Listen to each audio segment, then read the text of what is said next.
Hello everyone. इस video में हम अपने बिजनेस स्टडीज़ प्रोजेक्ट के बारे में डिस्कस करेंगे कि वो कौन कौन से टॉपिक्स हैं जिसमें हम अपना बिजनेस स्टडीज़ का प्रोजेक्ट बना सकते हैं। देखो बेटे, जो सीबीएसई की गाइडलाइंस हैं उसके अकॉर्डिंगली 4 टॉपिक्स हैं जिनमें से कोई भी एक टॉपिक लेके हम अपना प्रोजेक्ट बना सकते हैं। फर्स्ट टॉपिक मार्केटिंग बेस्ड है, सेकेंड टॉपिक स्टॉक एक्सचेंज पर आधारित है, थर्ड टॉपिक जो है वो प्रिंसिपल्स ऑफ मैनेजमेंट या प्रबंध के सिद्धांत पर आधारित है, और जो फोर्थ टॉपिक है वो एलिमेंट्स ऑफ बिजनेस एनवायरनमेंट या व्यावसायिक पर्यावरण के जो अलग अलग तत्व हैं, अलग अलग आयाम हैं, उन पर आधारित है। चारों को एक एक करके डिस्कस करेंगे। सबसे पहले हम मार्केटिंग वाले प्रोजेक्ट को डिस्कस करते हैं कि अगर हमें मार्केटिंग वाला प्रोजेक्ट बनाना है तो कौन कौन से पेजेस होने चाहिए, कौन कौन से टॉपिक्स होने चाहिए जो हमें उसमें कवर करने हैं। So first of all heading डाल लो अपना, मार्केटिंग प्रोजेक्ट के बारे में आप डिटेल्स लिख रहे हैं। सो मार्केटिंग प्रोजेक्ट हेडिंग डाल लो। कुछ इंपॉर्टेंट पॉइंट्स हैं जो कि खाली मार्केटिंग के लिए नहीं, हर टॉपिक में काम आएंगे। इन इम्पॉर्टेंट पॉइंट्स को नोट डाउन कर लो प्रोजेक्ट के बारे में नॉलेज से पहले। सबसे पहली बात तो ये कि हमारे प्रोजेक्ट में 25 से 30 तक पेजेस होने चाहिए। दूसरा, हमारा प्रोजेक्ट हैंड रिटन होना चाहिए। तीसरी बात ये कि ऐसा फोल्डर यूज़ करो जिसको कि जब एग्जामिनर अगर उस प्रोजेक्ट को चेक करे तो वो आसानी से पेजेस को टर्न ओवर कर सके। सारी शीट्स को एक साथ नहीं रखना है। कई बार हम प्रोजेक्ट बच्चों का प्रैक्टिकल लेने के लिए जाते हैं तो बच्चे फाइल ऐसी बना के लाते हैं, वो शीट्स को एक जगह इकट्ठी करके रख के ले आते हैं। That is not correct way. हमें एक फोल्डर में उसको अरेंज करके रखना चाहिए जिससे कि टीचर्स चाहे तो उसको पेजेस को टर्न करके भी आसानी से देख सके। तो एक खट्टे करके ऐसे नहीं रखना है, फोल्डर की फॉर्म में उसको रखना है, which is easy to open and check. और चौथा and very important point is हर प्रोजेक्ट का जो भी पेज है उस पर नंबर ज़रूर डालना। उससे क्या फ़ायदा है बेटे, आपको भी फ़ायदा होगा। जब आप प्रोजेक्ट बनाते हो, अलग अलग शीट्स पड़ी हुई हैं तो उनको इकट्ठा करने में भी दिक्कत आती है। तो पेज नंबर ज़रूर डालने हैं। और कैसे पेजेस होने चाहिए, कलर्ड शीट ले लो, प्लेन शीट ले लो, डिज़ाइन वाली शीट ले लो, कोई भी शीट ले लो। ऑब्जेक्टिव है कि कंटेंट कैसा है, तो हमें कंटेंट पे फोकस करना होता है। बड़ी क्लासेस में ज़्यादा ब्यूटीफाई करने से ज़्यादा उसका कंटेंट कैसा है वो मैटर करता है। फिर भी हाँ, ये बात ज़रूर है, अगर सुंदर पेजेस लेते हो तो उससे प्रोजेक्ट की वर्थ तो बढ़ती ही बढ़ती है। अब सबसे पहले मार्केटिंग वाले प्रोजेक्ट का पेज नंबर 1 क्या सा होगा, ये आपका कवर पेज होगा। टाइटल ऑफ द प्रोजेक्ट, आपके प्रोजेक्ट का टाइटल क्या है, फिर आपका नाम, क्लास, रोल नंबर। ये जो रोल नंबर है ये स्कूल वाला नहीं लिखना, जो सीबीएसई वाला रोल नंबर आपको अलॉट होएगा वो वाला रोल नंबर लिखना है। जब तक अलॉट नहीं हो तब तक इसको खाली छोड़े रखना। अपना स्कूल, ईयर और मेंटोर जो भी आपके टीचर है उसका नाम लिखना है यहाँ पे। ये फर्स्ट पेज आपको बनाना है अच्छे से सुंदर सा। पेज नंबर 2 बिल्कुल इंडेक्स के जैसा है, तो इसको हम लिस्ट ऑफ कंटेंट की हेडिंग भी दे सकते हैं। जैसे इंट्रोडक्शन, पहला पेज आपका इंट्रोडक्शन हो गया, दूसरा पेज हो गया आपके प्रोडक्ट का नाम, तीसरा पेज हो गया आपका लेबल, चौथा पेज हो गया ये आपकी टैगलाइन है, इसमें आपने स्कीम्स लिखी हुई हैं, इसमें आपने प्रोडक्ट के प्राइस लिखे हैं, सोशल मैसेज लिखा है। तो जो भी आपके पेज का टाइटल होगा ना, जो अभी आगे आने वाले पेजेस में हम डिस्कस करेंगे, तो वो टाइटल्स के नाम से आप बड़े बड़े टाइटल्स को यहाँ पे लिख सकते हो। 8 से 10 लिस्ट ऑफ कंटेंट ही बनाना, इससे ज़्यादा मत बनाना। 8 से कम बेशक हो जाएं, लेकिन बहुत ज़्यादा लंबी चौड़ी लिस्ट बनाने की इसकी बिल्कुल भी ज़रूरत नहीं है। एक ही पेज में इसको वाइंड अप करने की कोशिश करना। इंडेक्स के जैसा है बेटा ये। नेक्स्ट, जो पेज नंबर 3 बनाओगे बेटे, एक्नॉलेजमेंट। एक्नॉलेजमेंट का मतलब है आप किस किस को अपना आभार व्यक्त करना चाहते हो, ये एक पेज होना बहुत ज़रूरी होता है। So I would like to express my special thanks of gratitude to my commerce teacher mister या मिस या मिसेस, जो भी नाम है यहाँ पर लिख देना। फॉर हिज और हर, ये डिपेंड करता है, मिस्टर है तो हिज लगा दिया, मिस है तो हर लगा दिया। Able guidance and support in completing my project, फिर यहाँ पे अपना नाम लिख देना और क्लास लिख देना। एक्नॉलेजमेंट के साथ साथ नेक्स्ट पेज सर्टिफिकेट का भी बनाना, ये मैंने यहाँ पे मेंशन करना भूल गई हूँ, तो अभी लास्ट में वीडियो के एंड में वो सर्टिफिकेट भी शेयर करती हूँ आपके साथ में। इंग्लिश में बनाना हो इंग्लिश में बना लेना, हिंदी वाला फॉर्मेट भी दिखा देती हूँ। ऐसा हिंदी का बना सकते हो। अगर हिंदी वाला बनाना हो तो आभार प्रदर्शन, मैं अपने कॉमर्स अध्यापक या अध्यापिका श्री या श्रीमती या सुश्री के प्रति सादर आभार व्यक्त करना चाहता हूँ या चाहती हूँ, जिनके सहयोग एवं मार्गदर्शन के कारण यह कठिन कार्य सरलता से पूर्ण हो पाए। आपकी मर्जी है, हिंदी में लिखना चाहो हिंदी में लिख लो, इंग्लिश में लिखना चाहो इंग्लिश में लिख लो, लेकिन एक ही लिखना है। एक्नॉलेजमेंट या तो इंग्लिश में बनाना या फिर हिंदी में बनाना। और एक्नॉलेजमेंट से अगला पेज सर्टिफिकेट का बनाना, दोबारा रिपीट कर रही हूँ, ठीक है, जो मैं अभी दिखाती हूँ आपको।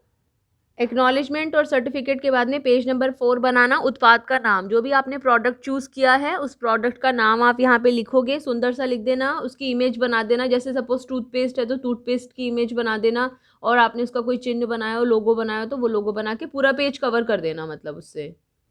पेज नंबर 5 में आपको ये बताना है कि आपने इस प्रोडक्ट का चुनाव क्यों किया है। फॉर एग्जांपल, अगर आपने सैनिटाइज़र बनाने के बारे में सोचा है तो आप लिखेंगे मैंने सैनिटाइज़र बनाने का चुनाव इसलिए किया है क्योंकि अब आप कोई भी रीजंस लिख सकते हैं, मैंने तो ये जनरल पॉइंट्स लिखे हैं जो कि कोई भी मेजर कंज्यूमर प्रोडक्ट जो उपभोक्ता उत्पादन पे लागू हो सकते हैं। जैसे बहुत प्रचलित है आज के समय में, इसकी बहुत मांग है, अभी तक किसी ने ऐसा उत्पाद नहीं बनाया, इसके ग्राहकों की संख्या बहुत अधिक है, तो बाजार भी बहुत बड़ा होगा जिसमें हम अपने उत्पाद को बेच सकते हैं। तो ऐसे कोई भी पॉइंट्स, अगर आपको ये पॉइंट्स लगे कि आपके प्रोडक्ट के ऊपर मैच कर रहे हैं तो आप उनको यूज़ कर सकते हो, नहीं कर रहे हैं उससे कुछ अलग पॉइंट्स हैं तो आप उसको ले सकते हो।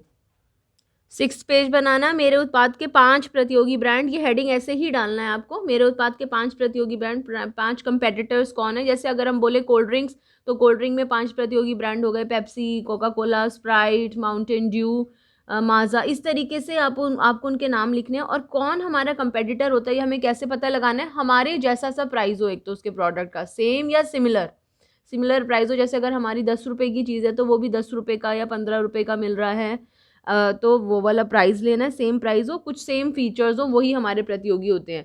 कहने का मतलब है कि अगर हम मोबाइल ले रहे हैं जिसकी कीमत 5,000 है तो उसका प्रतियोगी ऐसा ही मोबाइल होंगे जिनकी जो 5,000 की रेंज में मोबाइल फ़ोन्स आते हैं। आईफोन हमारा प्रतियोगी नहीं होगा। तो ये सोच समझ के अपने प्रतियोगी का चुनाव करके यहाँ पर उनके नाम लिखना, और कहीं से इमेज काट के चिपका सकते हो, नहीं तो ड्रॉ भी कर सकते हो, नेट पे से देख लेना कि उसका लोगो कैसा है और यहाँ पर ड्रॉ भी कर सकते हो। ज़्यादा टाइम वेस्ट करने की भी ज़रूरत नहीं है ढूंढने में। पेज नंबर 7 में आपको बताना है मेरे प्रतियोगियों का यूएसपी, जो मेरे कंपेटिटर्स हैं उनका यूएसपी क्या है। यूएसपी की full form unique selling proposition. Unique selling proposition का मतलब वो खास बात जो हमारे उत्पाद को हमारे प्रतियोगी से भिन्न बनाता है, यानी कि उन प्रोडक्ट्स में क्या खास बात है, क्या अलग बात है। जैसे कि मैंने कुछ नेट पे से कुछ को सर्च किया, आप भी नेट पे से सर्च कर सकते हो, आपसे रिलेटेड जो भी प्रोडक्ट होगा। जैसे अगर वहाँ पर ये लिखा हुआ है कि डव है, तो डव का जो यूएसपी है वो लिखा हुआ है deep moisturisers for dry skin. Adidas का यूएसपी है light and convenient sports material. Apple iPhone का जो यूएसपी है जो औरों से अलग है कि ईज़ है, यूनिकनेस है, आसान है और सबसे अलग है, सबसे निराला है। तो आपका जो भी प्रोडक्ट है उसके जो भी प्रतियोगी है उनके यूएसपी आप नेट पे से सर्च करके भी यहाँ पे लिख सकते हो।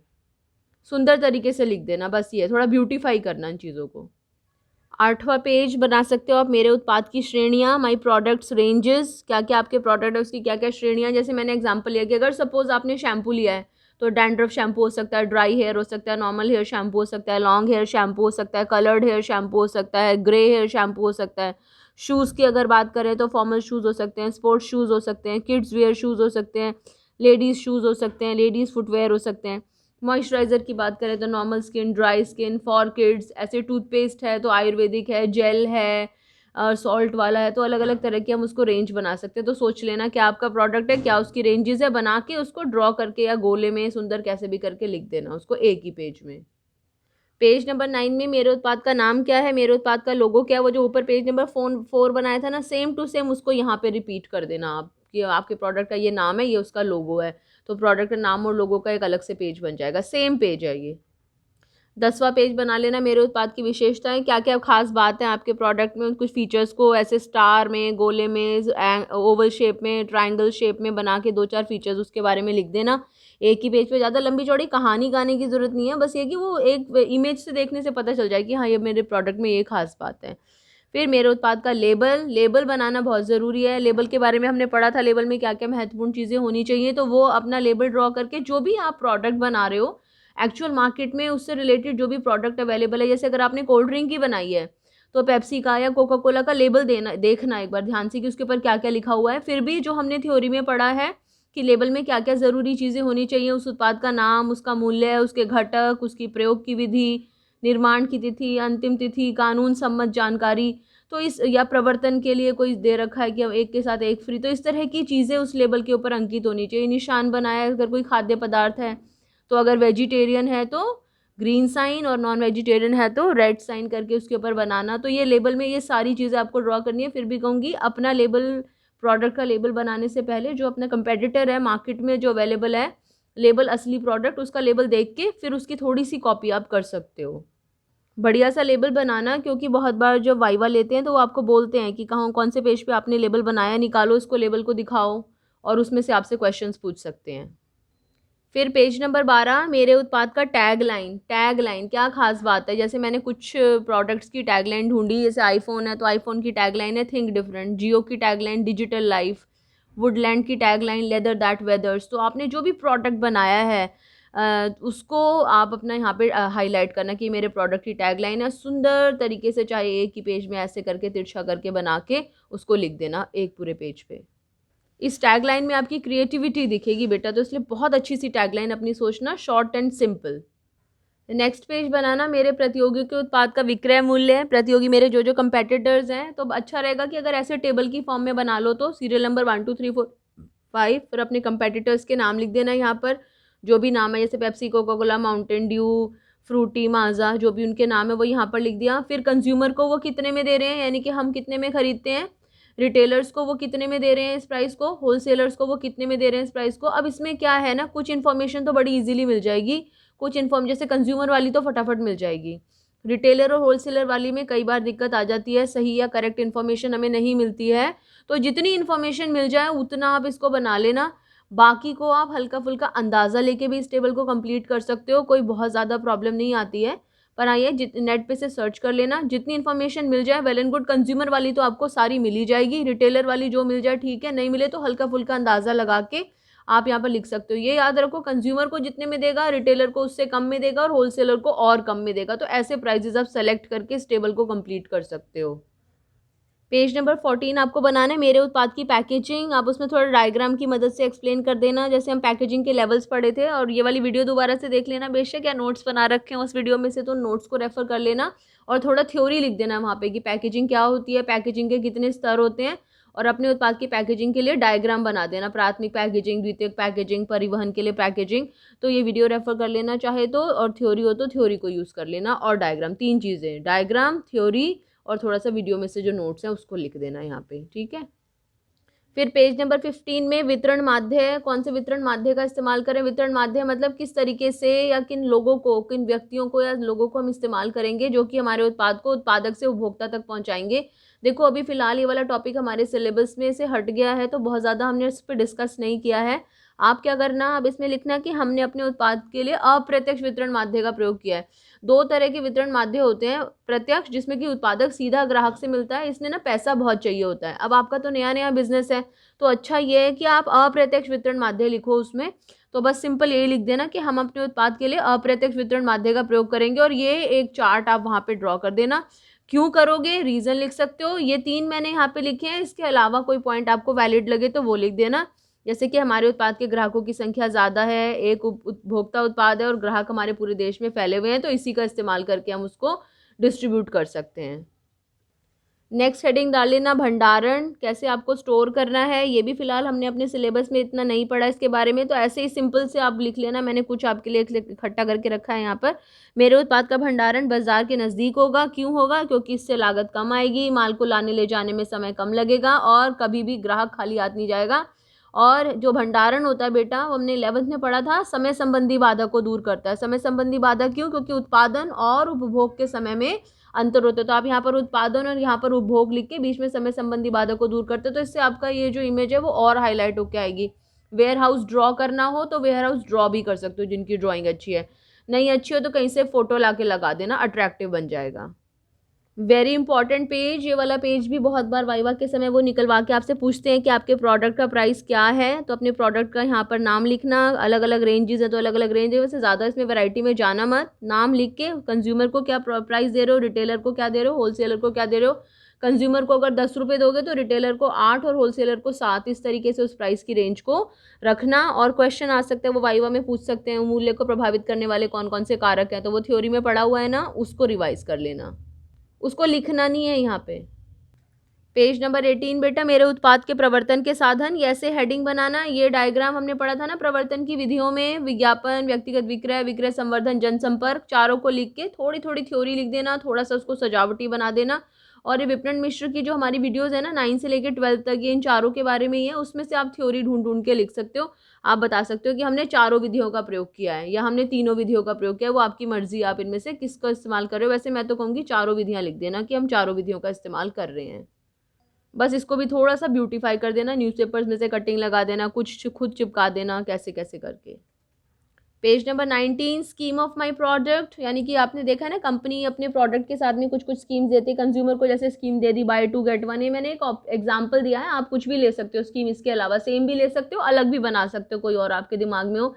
रिटेलर्स को आप कह रहे हो भाई 50,000 का सामान खरीदोगे तो 5,000 की छूट दे देंगे। होलसेलर्स को कह रहे हो 2 लाख रुपए से ज़्यादा का सामान खरीदोगे तो आईफोन 11 दे देंगे। तो ये कोई एग्जाम्पल हो सकते हैं। अमेरिका भेज देंगे घूमने, दुबई भेज देंगे घूमने, तो इस तरीके की कोई स्कीम्स, वाटर प्योरीफाई दे देंगे, अलग अलग एग्जाम्पल, एयर प्यूरीफायर दे देंगे, तो अलग अलग स्कीम्स आप उसके साथ में जोड़ सकते हो। नेट पे से सर्च करोगे बहुत सारी स्कीम के एग्जाम्पल्स मिल जाते हैं, बाकी आप तो क्रिएटिव हो ही। फिर नेक्स्ट पेज बनाना है हमारा परिवहन का साधन, ट्रांसपोर्ट का कौन सा तरीका यूज़ कर रहे हो। देखो नया नया बिजनेस है तो इंटरनेशनल बिजनेस तो बनाने की कोशिश करना मत इसको, मेरी सलाह है, बाकी तुम्हारी मर्जी है। परिवहन का साधन आप देख लेना भाई, आप ट्रक का इस्तेमाल कर रहे हो, ट्रेन का इस्तेमाल कर रहे हो, रिक्शा का इस्तेमाल कर रहे हो, क्या इस्तेमाल कर रहे हो और क्यों इस्तेमाल कर रहे हो, और यहाँ पे पिक्चर लगा देना उन परिवहन के साधनों की, बहुत ज़्यादा कहानी इसमें भी लिखने की ज़रूरत नहीं है। फिर next page and very important page, page number 21, मेरे उत्पाद से समाज को क्या संदेश मिल रहा है। तो मेरे उत्पाद से समाज को क्या संदेश दे रहे हैं। फॉर एग्जांपल आप कोई भी प्रोडक्ट को उठा के देखो, जैसे मैंने चिप्स का पैकेट देखा तो उसके ऊपर लिखा हुआ था कीप योर सिटी क्लीन। कुछ ऐसे प्रोडक्ट्स हैं जो कहते हैं स्वदेशी अपनाओ, कुछ प्रोडक्ट्स से बेटी बचाओ बेटी पढ़ाओ, इस तरीके से वो लिखा हुआ होता है, स्वाद भी सेहत भी। तो आप किस चीज़ को प्रमोट कर रहे हो, हाइजीन को प्रमोट कर रहे हो, हेल्थ को प्रमोट कर रहे हो, समाज के लिए क्या मैसेज दे रहे हो, आप अपना मैसेज लिख के उसको अच्छे से ड्रॉ करके बता सकते हो। पेज नंबर 22, ये पेज ऑप्शनल है। उत्पाद में प्रयोग की गई लागत प्रभावी तकनीक, कौन सी कॉस्ट इफेक्टिव तकनीक का इस्तेमाल करो जो औरों ने ना किया हो। आपके दिमाग में कोई आती है तो लिख दो, नहीं आती तो इस पेज को आप स्किप भी कर सकते हो। एक पेज लास्ट में 23 नंबर पेज, कंक्लूजन का ज़रूर बनाना है, निष्कर्ष का। मुझे अपने उत्पाद के बारे में ये जानकारी पता चली, कोई खास बात आपको लगी हो अपने प्रोडक्ट के बारे में वो लिख दो। और मैं समाज के प्रति वास्तव में क्या क्या करना चाहता हूँ ऐसा कुछ लिख दो। या भविष्य में मुझे लगता है प्रोजेक्ट बनाने से मैं इतना अभिप्रेरित हुआ हूँ कि मैं ऐसा ही प्रोडक्ट का निर्माण करूँगा या करूँगी, ये नोट कर सकते हो आप। बहुत बार एग्जामिनर इसको पढ़ते हैं। लास्ट में अपेंडिक्स बीच में लिख के, और कोई आप एडिशनल इन्फॉर्मेशन देना चाहते हो जो पीछे छूट गई हो, या कोई बुक रेफर करी है उसका नाम लिखना चाहते हो, कोई वेबसाइट आपने क्लिक करी थी उसका नाम लिखना चाहते हो, कोई जगह है जहां आप गए हो इस प्रोजेक्ट के लिए उसका नाम लिखना चाहते हो, तो वो लिख सकते हो बेटा आप यहाँ पर। पेज नंबर 25 पे हेडिंग डाल देना टीचर्स ऑब्जर्वेशन, हेडिंग डाल के पूरा पेज खाली छोड़ देना, एग्जामिनर अपने आप भर लेंगे इसे। And last page of the marketing project, teacher signature लिख के और यहाँ पे पूरा खाली स्थान छोड़ देना टीचर के सिग्नेचर के लिए। ठीक है, फिर भी इस प्रोजेक्ट से रिलेटेड कोई भी प्रॉब्लम हो तो मुझे मैसेज करके कमेंट करके मुझे बताना। नेक्स्ट वीडियो में स्टॉक एक्सचेंज से रिलेटेड प्रोजेक्ट के बारे में डिस्कस करते हैं बेटा। चारों में से एक ही प्रोजेक्ट आपको सेलेक्ट करना है, जो पसंद आए वो बनाना।